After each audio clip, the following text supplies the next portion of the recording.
नमस्कार, economy today में आप सभी का स्वागत है। आपके साथ मैं हूं गौरव श्रीवास्तव। कारोबार जगत की तमाम अहम खबरों से कराएंगे आपको रूबरू, साथ ही बताएंगे कि ट्रंप की टैरिफ नीति से खुद अमेरिका और भारत समेत क्या पड़ रहा है पूरी दुनिया पर असर। साथ ही ग्लोबल मार्केट में ट्रंप के टैरिफ बम से कैसे हुआ बड़ा धमाका और क्यों कहा जा रहा है कि आज के दिन को ब्लैक मंडे। विस्तार से करेंगे इस पर चर्चा, साथ ही इसके अलावा होगा और बहुत कुछ, लेकिन सबसे पहले नजर आज की टॉप लाइन्स पर। वैश्विक बाजारों में हलचल का भारत पर असर। सप्ताह के पहले कारोबारी दिन भारी गिरावट के साथ खुले भारतीय शेयर बाजार। शुरुआती कारोबार में सेंसेक्स 3000 अंकों की गिरावट के साथ 72,627, वहीं निफ्टी में नजर आई 900 अंकों की भारी गिरावट।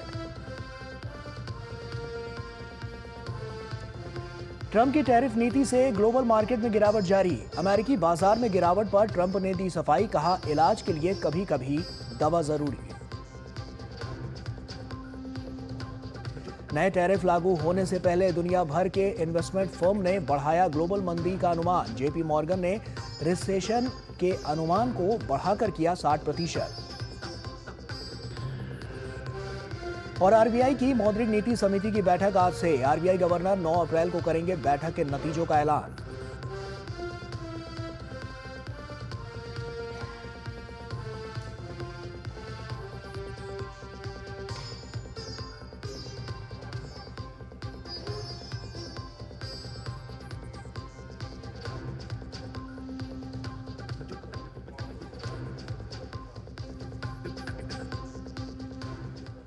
और आइए शुरुआत करते हैं और शेयर मार्केट का हाल आपको बताते हैं कि क्या कुछ आज देखने को मिल रहा है टैरिफ नीति के बाद से। तो आइए सबसे पहले गिफ्ट निफ्टी की बात करते हैं और ये देखिए आप, गिफ्ट निफ्टी यहां पर लाल निशान के साथ कारोबार करता हुआ नजर आ रहा है और साफ तौर पर बड़ी गिरावट 22,057.50 पे कारोबार कर रहा है। -901.50 की ये भारी गिरावट गिफ्ट निफ्टी में देखी जा रही है। साफ तौर पर टैरिफ का जो असर हुआ है वो ग्लोबली तो हुआ ही है, और उसके साथ साथ किस तरह से अब लगातार हम देख रहे हैं शेयर मार्केट में इसका हाल भी नजर आ रहा है। सेंसेक्स की बात करें तो आप देखिए, सेंसेक्स ओपनिंग -3016.08 पर बड़ी गिरावट यहां पर दर्ज की गई है। 72,348.61 पर यह कारोबार करता हुआ नजर आ रहा है लाल निशान के साथ। और जैसा कि ब्लैक मंडे की जो बात की जा रही थी, आज इस पर विस्तार से चर्चा भी करेंगे और आपको बताएंगे क्यों कहा गया है ब्लैक मंडे। क्योंकि जिस तरह से भारी गिरावट वैश्विक स्तर पर नजर आ रही है, साफ तौर पर उसके आंकड़े आपके सामने हैं। निफ्टी 50 की अगर हम बात करें तो ओपनिंग आप देख सकते हैं कि 22,060.20 पर कारोबार करता हुआ नजर आ रहा है और -844.25 की गिरावट, एक भारी गिरावट इसे हम कह सकते हैं। और साफ तौर पर यह अब की बार नजर भी आ रहा है, क्योंकि जिस तरह की स्थिति थी उससे साफ तौर पर अनुमान लगाया जा रहा था। जैसे हमने देखा कि शुक्रवार को जब बाजार बंद हुए उसके बाद क्या हाल था, और उसके बाद आज शुरुआती जो कारोबार है वो आप देखिए कि किस तरह से बड़ा धमाका टैरिफ बम से होता हुआ नजर आया है। और यही टैरिफ की हम बात कर रहे हैं जो नीतियां अमेरिका ने लगाई हैं पूरे वैश्विक स्तर पर, और साफ तौर पर ग्लोबली मार्केट में इसका साफ तौर पर असर देखा जा रहा है। और ये लगातार हम आपको दिखा रहे थे कि शेयर मार्केट में क्या कुछ चल रहा है, किस तरह से आज भारी गिरावट दर्ज की गई है। एशियन मार्केट की बात करें तो अमेरिकी राष्ट्रपति डोनाल्ड ट्रंप की टैरिफ बढ़ोतरी और बीजिंग की ओर से की गई प्रतिक्रिया के कारण वॉल स्ट्रीट पर शुक्रवार की भारी गिरावट के बाद आज सप्ताह के पहले कारोबारी दिन एशियाई बाजारों में गिरावट आई है। अमेरिकी वायदा बाजार में भी आगे की कमजोरी का संकेत ये दिखाई दे रहा है। डाउ जोन्स की अगर बात करें तो उसमें करीब 2.5% की गिरावट नजर आई है। वहीं टोक्यो का निक्केई 225 सूचकांक बाजार खुलने के तुरंत बाद लगभग 8% तक गिर गया, और ऑस्ट्रेलिया का S&P 206% से अधिक गिर गया। इसके अलावा हांगकांग के हैंग सेंग सूचकांक में लगभग 10% की तीव्र गिरावट नजर आई। दक्षिण कोरिया का कॉस्पी 4.4% तक टूटा। तेल की कीमतों में और गिरावट आई है और अमेरिकी बेंचमार्क क्रूड 4% या $2.50 की गिरावट के साथ $59.49 प्रति बैरल पर आ गया है। अंतर्राष्ट्रीय मानक ब्रेंट क्रूड $2.25 की गिरावट के साथ $63.33 प्रति बैरल पर आ गया। अमेरिकी टैरिफ के प्रति चीन की प्रतिक्रिया से दुनिया भर के बाजारों में नुकसान में तत्काल तेजी नजर आई है। और बीजिंग में वाणिज्य मंत्रालय ने कहा है कि वो चीन से आयात पर अमेरिका द्वारा लगाए गए 34% टैरिफ के जवाब में अन्य उपायों के साथ साथ 10 अप्रैल से सभी अमेरिकी उत्पादों के आयात पर 34% टैरिफ लगाएगा।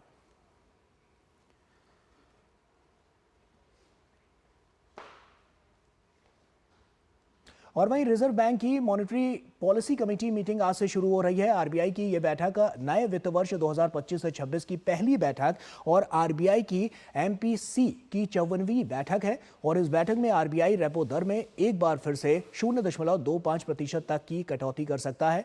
मुद्रास्फीति में कमी से केंद्रीय बैंक के पास ब्याज दर में कटौती की गुंजाइश है। वहीं अमेरिका की तरफ से जवाबी सीमा शुल्क जो है उसे लगाने की घोषणा के बाद वैश्विक अर्थव्यवस्था के समक्ष चुनौतियां पैदा हो गई हैं।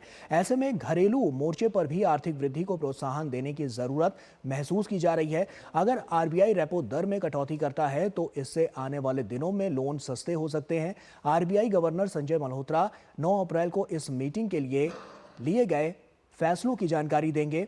और इससे पहले वित्त वर्ष 2024 से 25 की आखिरी मीटिंग में आरबीआई ने ब्याज दरों में 0.25% की कटौती की थी। फरवरी में हुई मीटिंग में ब्याज दरों को 6.5% से घटाकर 6.25% कर दिया है और ये कटौती करीब 5 साल बाद की गई थी।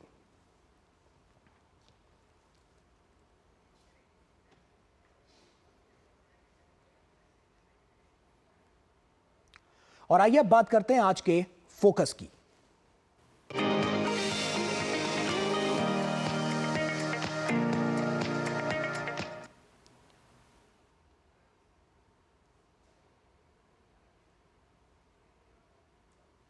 तो ट्रंप टैरिफ से दुनिया में साफ तौर पर हलचल नजर आ रही है। दरअसल ट्रंप के टैरिफ से दुनिया भर में तो हलचल जारी है ही और भारी गिरावट भी दर्ज की जा रही है। पिछले कुछ दिनों से अमेरिकी और एशियाई बाजारों में भारी गिरावट देखने को मिली है, जिसे कोविड के बाद की सबसे बड़ी गिरावट बताया जा रहा है। और ऐसे में अमेरिकी राष्ट्रपति ट्रंप द्वारा लगाए गए टैरिफ को लेकर अमेरिका के आर्थिक विश्लेषक खुद मानते हैं कि अमेरिकी शेयर मार्केट भी इससे बच नहीं पाएंगे और यूएस स्टॉक मार्केट में तगड़ी गिरावट आगे भी देखने को मिलेगी। US market analyst Jim Cramer ने बड़ी चेतावनी जारी करते हुए कहा है कि सप्ताह का पहला कारोबारी दिन एक बार फिर 1987 की याद दिला सकता है और ब्लैक मंडे ये साबित हो सकता है। तो आइए आपको बताते हैं कि क्या है ये ब्लैक मंडे जिसको लेकर ये बात कही गई है। तो आइए आपको बताते हैं कि आखिर ये ब्लैक मंडे क्या है जिसको लेकर हम देख रहे हैं कि जो वैश्विक स्तर पर तमाम जो चर्चाओं का बाजार है वो गर्म होता हुआ नजर आया है। तो क्या है और क्या कुछ उस पर असर पड़ता हुआ नजर आएगा, ये हम आपको बताने की कोशिश करते हैं। आपको बताते हैं कि किस तरह से इस पर साफ तौर पर जो अमेरिका है उस पर ये नजर आएगा और ब्लैक मंडे क्या कुछ है ये आप समझिए, क्योंकि अमेरिकी बाजारों में 1987 जैसी तबाही जो है वो एक बार फिर से मचती हुई नजर आ सकती है और इसी के लिए ब्लैक मंडे इसको कहा गया है। डो जोन्स ने जो सबसे बड़ी गिरावट उस वक्त वहां पर देखी गई थी वो डो जोन्स में देखी गई थी, क्योंकि यहां पर बहुत बड़े आंकड़े को पेश किया गया था और अमेरिकी शेयर मार्केट में तब भारी तबाही मची थी। और ये जो तारीख है इसको आप देखिए, 19 अक्टूबर 1987 को अमेरिकी शेयर मार्केट में ये भारी तबाही मची थी और उसके बाद से जो स्थिति थी वो काफी दयनीय हो गई थी और मल्टी लेवल फोरम पर इसको देखने को मिला था। तमाम ऐसे एरिया से सेक्टर्स थे जहां पर साफ तौर पर इसकी जो छाप थी वो नजर आई थी। डो जोन्स इंडस्ट्रियल एवरेज में 22.6% वहां पर टूटा था और ये उस समय की बात है। और उसके बाद आज भी हम जो देख रहे हैं वो स्थितियां साफ तौर पर कुछ यही इशारा करती हुई नजर आ रही है। S&P 500 की अगर बात करें तो इस इंडेक्स में बहुत बड़ी गिरावट नजर आई थी जो 20.4 को साफ तौर पर दर्शा रही थी और ये 20.4% की जो गिरावट थी ये उस दौर में देखने को मिली थी। और वो दौर अपने आप को इसीलिए इसको कहा जा रहा, तमाम बड़े एक्सपर्ट्स भी मान रहे हैं क्योंकि इसका असर तब भी दुनिया भर पर देखा गया था और आज भी दुनिया भर में इसका जो व्यापक असर है वो देखने को मिल रहा है और साफ तौर पर यह नजर भी आ रहा है। और इसके अलावा जो है बाजार में गिरावट की जो लगातार जो रेखा है वो नजर आ रही है और ये मंदी की ओर जाती हुई भी नजर आ रही है। इस बात का भी अंदेशा जताया गया है। तो आप समझ सकते हैं कि कितना बड़ा ये इंपैक्ट पड़ता हुआ नजर आ रहा है इस टैरिफ नीति से, क्योंकि साफ तौर पर जब ये टैरिफ लागू हुआ उसके बाद से लगातार हम देख रहे हैं कि जो मार्केट है वो किस तरह से अब की बार जो कारोबार है वो करती हुई नजर आ रही है। और सभी जगह, चाहे ग्लोबली मार्केट की बात कर लें आप, एशियन मार्केट का हाल हमने आपको बताया और इंडियन मार्केट में भी इसका किस तरह से असर पड़ता हुआ नजर आया ये हमने आपको दिखाया। अब हम आपको दिखाते हैं कि बीते सप्ताह जो क्या हाल था, किस तरह से अमेरिका पर इसका असर पड़ा, कुछ वो भी आंकड़े आपके सामने रखते हैं और आप देखिए इन आंकड़ों को, क्योंकि 4 अप्रैल को यानी कि बीते सप्ताह में जो हाल था वो हम आपको बता रहे हैं कि 4 अप्रैल को dough Jones index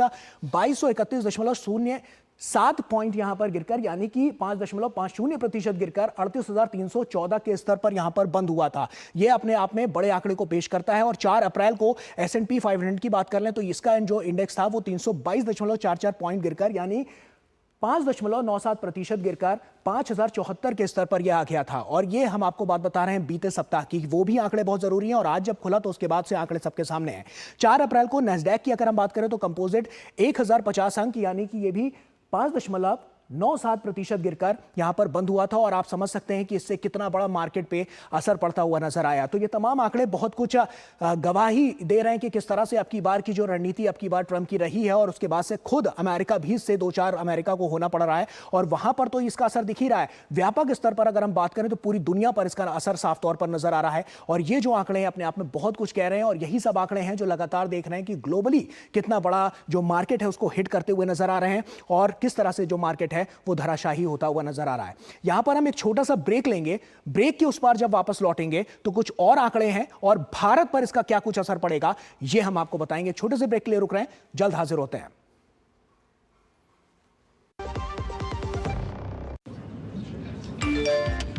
work from home, high salary, बस एक क्लिक में। अरे वाह! अनजान लिंक्स पर क्लिक मत कीजिए। आरबीआई कहता है जानकार बनिए, सतर्क रहिए। जब धरती चीर कर निकलता है लोहे का पत्थर और मिलता है मोंगिया के जोश से, फिर तपता है, पिघलता है और बनता है फौलाद। अब होता है सरिया सारी खूबियों के साथ। मोंगिया स्टील, मजबूत देश का मजबूत सरिया। ब्रेक के बाद एक बार फिर से आप सभी का स्वागत है। अमेरिकी बाजार में लगातार गिरावट के बीच राष्ट्रपति ट्रंप ने टैरिफ का बचाव किया है। ट्रंप ने कहा है कि कभी कभी कुछ ठीक करने के लिए दवा लेनी पड़ती है और उनकी यह टिप्पणी ऐसे समय में आई है जब अमेरिकी शेयर बाजार में तेज गिरावट दर्ज की गई है। अमेरिकी शेयर बाजार में आ रही गिरावट को लेकर ट्रंप ने कहा है कि शेयर बाजार में आ रही गिरावट की कोई चिंता नहीं है। भले ही टैरिफ का असर फिलहाल बाजार पर पड़ रहा हो, लेकिन यह अमेरिका की दीर्घकालिक सेहत के लिए जरूरी है। साथ ही ट्रंप ने बताया कि उन्होंने यूरोप और एशिया के कई नेताओं से बात भी की है। कई देशों के नेताओं ने उनसे टैरिफ में राहत देने की अपील की है। उन्होंने कहा है कि कई विदेशी सरकारें इस टैरिफ को हटवाने के लिए बातचीत करना चाहती है, लेकिन अमेरिका की मंशा साफ है। अगर वे रियायत चाहते हैं तो इसकी कीमत चुकानी होगी। ट्रंप ने ट्रुथ पर पोस्ट कर टैरिफ को खूबसूरत बताया। उन्होंने कहा चीन, यूरोपीय संघ और कई अन्य देशों के साथ अमेरिका का बहुत बड़ा वित्तीय घाटा है और इस समस्या का समाधान केवल टैरिफ के जरिए हो सकता है।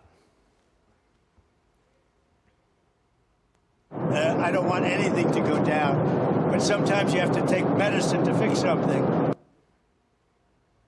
तो अमेरिकी राष्ट्रपति डोनाल्ड ट्रंप ने टैरिफ नीति के तहत भारत समेत दुनिया भर के देशों पर टैरिफ का ऐलान किया है। मगर ट्रंप के इस कदम से अमेरिकी बाजार में उथल पुथल का तो माहौल है ही। बाजार में बिकवाली होने के साथ साथ कॉर्पोरेट अमेरिकियों में भी नाराजगी जो है वो बढ़ती हुई नजर आ रही है। माना जा रहा है कि ट्रंप के ऐलान से अमेरिका समेत अन्य देशों में मंदी आ सकती है और इसका असर क्या होने वाला है, इसको लेकर दुनिया भर के तमाम आर्थिक विश्लेषक लगातार विश्लेषण कर रहे हैं, क्योंकि उनका मानना है कि अमेरिकी बाजार पर टैरिफ के नेगेटिव असर के बाद डोनाल्ड ट्रंप अपने सुर बदल सकते हैं और भारत समेत कुछ और देशों के साथ इस मुद्दे को बातचीत के जरिए हल करने का प्रयास कर सकते हैं। ऐसे में क्या बड़ा बदलाव व्यापारिक गतिविधियों पर पड़ रहा है, आइए इस पर एक नजर डालते हैं। आइए आपको बताते हैं कि अब भारत पर इसका क्या कुछ असर पड़ता हुआ नजर आएगा। तो साफ तौर पर जो ट्रंप टैरिफ है, दुनिया में तो साफ तौर पर हलचल मची हुई है और भारत पर इसका क्या व्यापक असर पड़ता हुआ नजर आएगा यह समझिए।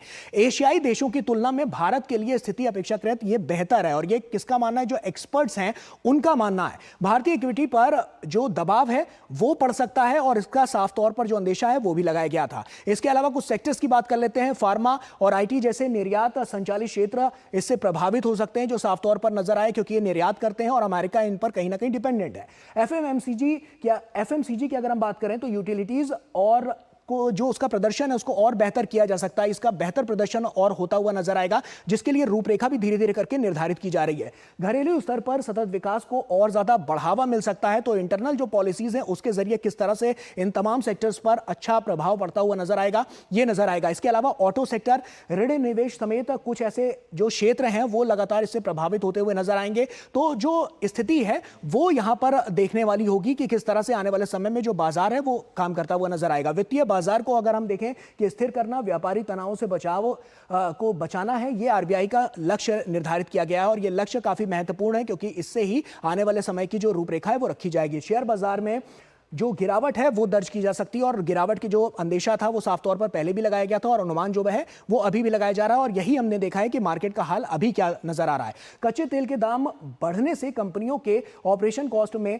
परिवर्तन हो सकता है और जिसका अंदेशा पहले भी लगाया जाता था। तो भारत के लिए जो स्थिति है वो साफ तौर पर 26% जो टैरिफ लगाया गया उसके बाद क्या कुछ कह रही है, किस तरह से इसका असर नजर आ रहा है, ये तमाम एक्सपर्ट्स जो मानते हैं वो हमने आपको दिखाया। आइए इसी पर चर्चा भी करते हैं और आपको बताते हैं कि किस तरह से लगातार जो स्थितियां हैं वो अब की बार किस ओर इशारा करती हुई नजर आ रही है। एक और हम आपको इंपॉर्टेंट फैक्टर बताते हैं क्योंकि ट्रंप की नई टैरिफ नीति जो है उसके लागू होने से पहले दुनिया भर के इन्वेस्टमेंट फर्म ने ग्लोबल मंदी के अनुमान को बढ़ा दिया है। Global investment firm JP Morgan ने रिसेशन के अनुमान को बढ़ाकर 60% कर दिया है। फर्म के मुताबिक ट्रंप सरकार के नए टैरिफ और चीन के साथ ट्रेड वॉर के चलते 2025 खत्म होने तक ग्लोबल इकोनॉमी की मंदी में जाने की आशंका 60% तक पहुंच गई है और पहले यह अनुमान 40% था। जेपी मॉर्गन ने कहा है कि टैरिफ से बिजनेस कॉन्फिडेंस गिरेगा, वहीं सप्लाई चेन टूटेगी और ग्लोबल ग्रोथ स्लो होगी। वहीं S&P ग्लोबल ने अमेरिकी मंदी की आशंका 30 से 35% कर दी है और यह पहले 25% थी। गोल्डमैन सैक्स ने मंदी की आशंका 35% कर दी है और यह पहले 20% थी।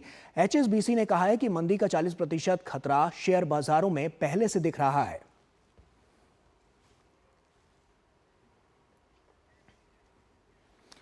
तो साफ तौर पर इसका क्या असर नजर आ रहा है ये लगातार हमने आपको दिखाया। आइए इसी पर चर्चा भी करते हैं। हमारे साथ डॉक्टर अमित कपूर जुड़ रहे हैं जो कि सीनियर इकोनॉमिस्ट हैं। डॉक्टर अमित कपूर, आपका बहुत बहुत स्वागत है और सबसे पहला सवाल यही है कि जिस तरह की आशंका पहले भी लगाई जा रही थी, आज सोमवार का दिन है और जिस तरह से आज हम बाजारों का हाल देख रहे हैं, चाहे ग्लोबली हम देख लें चाहे हम अपने देश की बात कर लें, किस तरह से इसको देखते हैं? क्या संकेत ये आने वाले कल के लिए दे रहा है? कितना बड़ा नुकसान पूरी दुनिया को उठाना पड़ सकता है? लेकिन जो टैरिफ्स की बात है उससे नुकसान तो पूरा होने की आशंका है। जैसे ब्लैक मंडे की जो बात चर्चा की गई कि ब्लैक मंडे के वक्त में लगभग 20 से 22% के करीब वहां पे टूटा था शेयर बाजार और उसकी आशंका आज भी है। और अगर आप सुबह मार्केट के बारे में देखें तो 4000 के करीब अंक टूट चुका है मार्केट। जो ये मार्केट टूटा है ये इस अंदेशे पे टूट रहा है कि ग्लोबल स्लो डाउन होगा और ग्लोबल स्लो डाउन का जो एस्पेक्ट है वो काफी लूम कर रहा है। क्योंकि जैसे S&P ने कहा जेपी मॉर्गन ने कहा कि 60% की पॉसिबिलिटी है कि रिसेशन है। इस पॉसिबिलिटी से रिसेशन के फियर्स बिल्कुल बढ़ रहे हैं क्योंकि दुनिया भर के अंदर 2 या 3 चीजें होंगी। एक तो जैसे यूएस के अंदर जो एक बहुत बड़ा कंज्यूमर मार्केट है जहां पे सबसे ज्यादा कंजम्पशन है, वहां पे हर चीज महंगे होने की पॉसिबिलिटी है। इनफैक्ट पॉसिबिलिटी क्या 100% महंगा ही होगा वहां पे। जैसे आप कपड़े के दाम देखते हैं, कपड़े के दाम लगभग 45% है, 45% बढ़ने की आशंका है। अगर आप वहां पे इलेक्ट्रॉनिक गुड्स की बात करते हैं वो भी लगभग 40% बढ़ने की आशंका हो गई है। तो उससे क्या होगा कि आपका वहां पे कंजम्पशन कम होगा। अगर वहां कंजम्पशन कम हो रहा है तो दैट मीन जो ग्रोथ इंजन है वर्ल्ड का उसके अंदर स्टॉल होगा, ये वो धीरे होगा। उसके कारण जो है ग्लोबल रिसेशन होने के पूरे चांसेस रहते हैं। और अगर आपके इंपोर्ट्स कम होंगे देशों से, अगर यहाँ जैसे आपके एक्सपोर्ट्स कम होते हैं देशों से, जैसे चाइना से एक्सपोर्ट कम होगा या इंडिया से कुछ एक्सपोर्ट कम होगा, तो उसके इस कारण स्लो डाउन होने की पूरे चांसेस हो जाते हैं। और सप्लाई चेन का जो डिस्ट्रप्शन है वो भी एक बहुत बड़ा डिस्ट्रप्शन है क्योंकि बट इससे एक अपॉर्चुनिटीज भी अराइज करती हैं इंडिया जैसे कंट्री के लिए। बट जैसे आप इंडिया की बात करते हैं, इंडिया के लिए अपॉर्चुनिटी इस तरह से कि हम अपने घर को देखें और जो हमारे यहाँ पे जो पॉजिटिव एस्पेक्ट चल रहे हैं गवर्नमेंट के, जैसे आप मेक इन इंडिया की बात कर रहे थे, प्रोडक्शन इंसेंटिव की बात कर रहे हैं, वो एक पॉजिटिव स्टेप्स हैं। और क्योंकि अगर वो स्टेप्स हम अपनी इंटरनल मार्केट को सुदृढ़ कर सकते हैं तो दैट मीन्स कि इंडिया के ऊपर इसका इफेक्ट आएगा जरूर, बट इतना ज्यादा भयंकर नहीं होगा जैसे दुनिया भर के अंदर है, जैसे चाइना के अंदर या यूरोपियन यूनियन का इसके अंदर। अमित जी, फार्मास्यूटिकल समेत तमाम ऐसे क्षेत्र हैं जहां पर हम देख रहे हैं कि अमेरिका मतलब उसका निर्यात किया जाता है, अमेरिका निर्भर है। क्या उन पर भी बड़ा इंपैक्ट पड़ता हुआ नजर आएगा या वो कहीं ना कहीं उसमें एक बड़ा परिवर्तन नजर आ सकता है? नहीं, जैसे ट्रंप ने कहा है कि डोनाल्ड ट्रंप साहब ने कहा है कि आपके फार्मास्यूटिकल के ऊपर भी वो टैरिफ्स लगाएंगे और कुछ ही दिनों में लगाएंगे। और उन्होंने अपने ट्विटर हैंडल पे या ट्रुथ सोशल के हैंडल पे लिखा है अगर वो करते हैं तो उससे फार्मास्यूटिकल पे 100% इफेक्ट आएगा जी, क्योंकि इंडिया एक बहुत बड़ा एक्सपोर्टर है फार्मास्यूटिकल्स के लिए। उससे कारण क्या होगा, बट फार्मास्यूटिकल के अंदर एक चीज है कि वो वहां पे वो एक्सपोर्ट बंद नहीं होगा जी, क्योंकि वहां पे चीजें उनके लिए महंगी होंगी, क्योंकि दवाइयां जो है वो एक बहुत इंपॉर्टेंट क्षेत्र है, उसको तो आप लेना बंद ही नहीं कर सकते। तो उसका नुकसान उनको ज्यादा है रादर देन इंडिया। इंडिया के अंदर ये रहेगा कि यहाँ से चीजें महंगी हो जाएंगी थोड़ी जो वहां जा रही हैं, बट यहाँ पे स्लो डाउन का आशंका जो फार्मास्यूटिकल में मैं नहीं देख रहा, क्योंकि फार्मास्यूटिकल प्रोडक्ट एक ऐसी चीज है जो हर वक्त कंज्यूम होगी, उसके अंदर आप गिरावट नहीं कर सकते क्योंकि वो लोगों के लाइफ से और लाइफ एंड डेथ सिचुएशन से रिलेटेड रहता है। जी डॉक्टर अमित, जिस तरह से अभी हम देख रहे हैं जो मौजूदा स्थिति है यहाँ पर, तो ग्लोबली मार्केट में क्या कुछ चल रहा है ये तो नजर आ ही रहा है। भारत को लेकर अगर हम बात करें तो भारत में ये चीज कह रहे हैं कि इसको बैलेंस करने की जो नीतियां हैं वो धीरे धीरे करके बनती हुई नजर आ रही हैं। आप क्या कहेंगे इस पर कि आने वाले समय में भारत की दृष्टि से अगर हम देखें तो ये टैरिफ क्या कुछ भारत के लिए लेकर आएगा? किस तरह से, अगर भारत की हम बात करें तो क्या भारत को कुछ प्रॉफिट भी हो सकता है, या ये स्थिति जो है वो बैलेंस रह सकती है, या कुछ लॉस भी हो सकता है? क्या लगता है आपको? देखिए जी, ये सेक्टर टू सेक्टर डिपेंड करेगा कि हम किस तरह की बात करेंगे। कुछ ना कुछ तो लॉसेस हैं ही हैं। जैसे आपका, अगर आप देखेंगे, जैसे कपड़ों की बात है या आपका टेक्सटाइल का है, उसके ऊपर इफेक्ट जरूर होगा जी। बट इंडिया के अंदर से जो टेक्सटाइल है वो काफी एक बड़ा सेगमेंट हो जाता है, तो इसमें इफेक्ट ये आएगा क्योंकि एक वो डिस्क्रिशनरी स्पेंड हो जाता है जी। वहां पे लोग चॉइस से खरीदते हैं कि मैं वो कपड़ा लेना बंद कर देंगे तो उससे आपके एक्सपोर्ट्स के ऊपर थोड़ा सा असर आएगा जी। बट अगर आप फार्मास्यूटिकल की बात करते हैं उसमें नहीं होगा। बट फायदा भी इसमें एक बहुत इंटरेस्टिंग है। आई डू नॉट, मेरे को नहीं पता कि लोगों ने नोटिस किया कि नहीं किया, जैसे हमारे यहाँ पे एक एप्पल की फैक्ट्री बनी थी फॉक्सकॉन की, उसके तहत बहुत बड़ा फायदा होगा कि अगर हम यहाँ पे अपनी कैपेसिटी रैंप अप कर पाते हैं, और जो ज्यादातर एक्सपोर्ट जो है, क्योंकि चाइना के अंदर उसके ऊपर जो टैक्सेस है वो बहुत हेवी हैं, लगभग 40% के करीब वहां पे उस पर टैक्स जा रहा है। इंडिया के थ्रू जो है वो 26% होगा। तो इंडिया यहाँ से बहुत ज्यादा आपका एक्सपोर्ट ऑफ फोन्स कर सकता है, और वो चीज जो नीति है जो पिछले 5 वर्षों में हुई, उसका फायदा आपको आज देखेगा with this global slow down.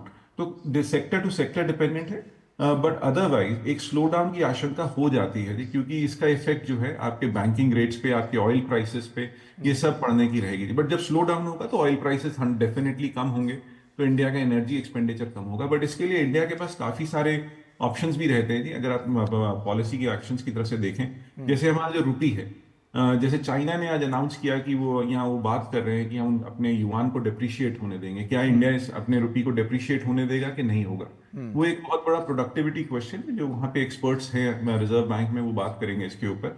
But वो भी एक पॉसिबिलिटी होती है जिसके संदर्भ में मैं उनसे, अगर वो डिप्रिशिएट करते हैं उससे मैं बड़े एग्री नहीं करूंगा, क्योंकि आपको मेंटेन करना चाहिए रुपी को, और हम अपनी प्रोडक्टिविटी की तरफ देखें। तो एक और पॉसिबिलिटी है कि इंडियन इंडस्ट्री जो है अपनी प्रतिस्पर्धा बढ़ाए।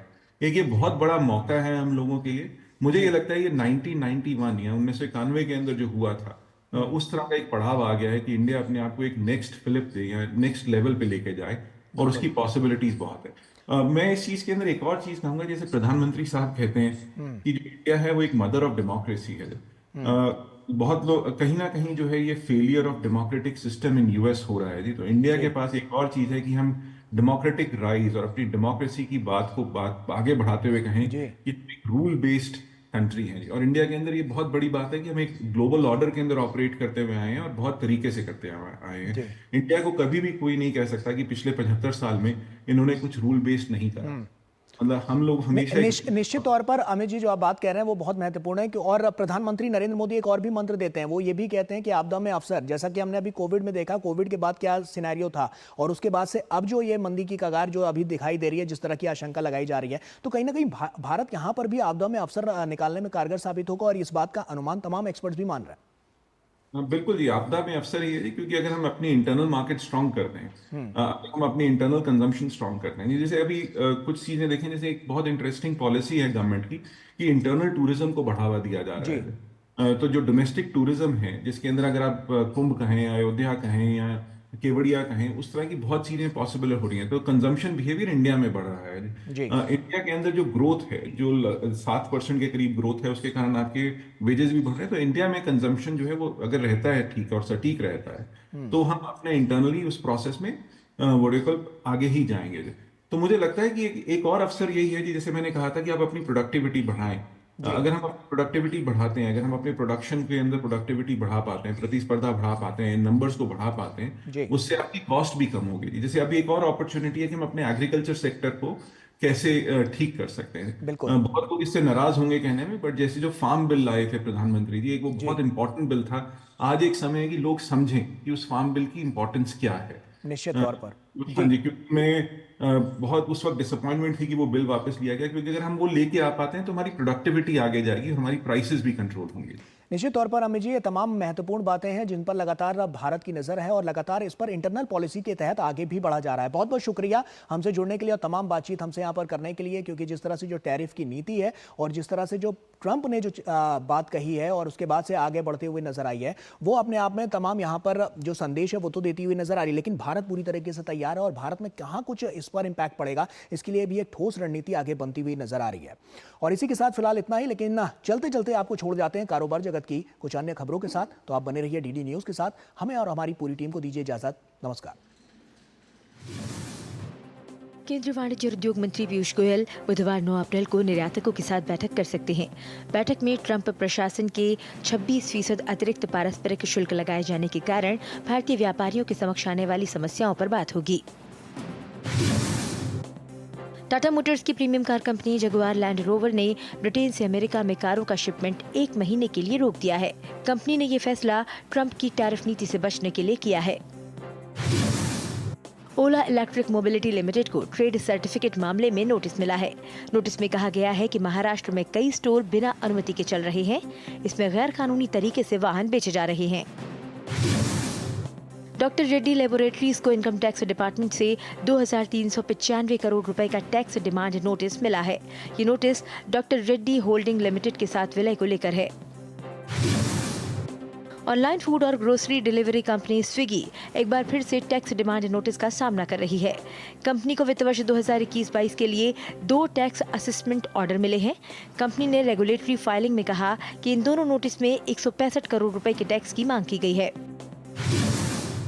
एनएसई के सीईओ आशीष कुमार चौहान ने कहा कि अमेरिका के जवाबी शुल्क लगाए जाने के बाद दुनिया में असमंजस की स्थिति बनी हुई है, लेकिन भारत अन्य देशों की तुलना में काफी बेहतर प्रदर्शन कर रहा है। उन्होंने कहा कि अगले 1 या 2 सप्ताह में अमेरिकी सीमा शुल्क को लेकर स्थिति पूरी तरह स्पष्ट हो जाने की उम्मीद है।